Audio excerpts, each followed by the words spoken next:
اگر انسان که بر سکرات و مرنه نیکا پیشمان به پیشمان چت به پیشمان دنیایت بتن او فعل و فنازه کری و اش خیره خود را من نکره با خوازی من مش کری با خوازی من روژی گرتی با او حاجه نچوی من از چوبام او زکات استای مدام با من دل برای خو نه لشته با دل بای خو دیا خو جنا خو زورگ خو نه لشته با اما همیشه پیشمانی هدی فایده نادیگه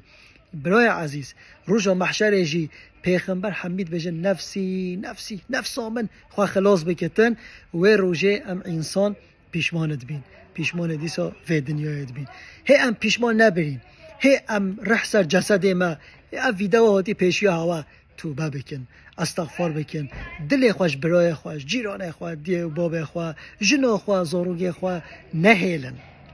برناکاوتن والله برناکاوت اف برناها پیشیام حبیش گایا ام قدر و قیمت هن انساناجی نزانین گنجک نف مدن رابی گنجک تقوایا افندیا لبیبل خلط بجن سیدا لبل نه سیدایا جی یعنی چاوه مدن نه سیدای رسمیه اما سیدا بلگوش گلک سیدا جی پیجدار ترجی بتن انسانک ریزدار انسانک افندی انسانک قابل و مزناتیه بکتن توکل انیزیکیوی برایوی پسمامی مرووی دروجین اف چی اف جی خواهد کتشته خواه حسابت کتشته که بسه کنه قیمتی وی بزانه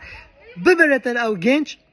ام بجی آخ خوازی ما قدری وی زانه با تزانی چه بجین وی گنجی عمری 25 هانجی نیزی که سهیا بجتن ها نه تا 10 سالی تا خبرت دو هی مالات تا نچه بجت تا 15 سالی تا فلان فعلت کرد کرا چش دره درده تو بکریه گنجک تازه یش خورانف انسان آدایا یه انسان شی قیمتی وید زانن توکر دیوگا پیفت دانن ویتشته نکن پیشمانی بلا نکول نهاوا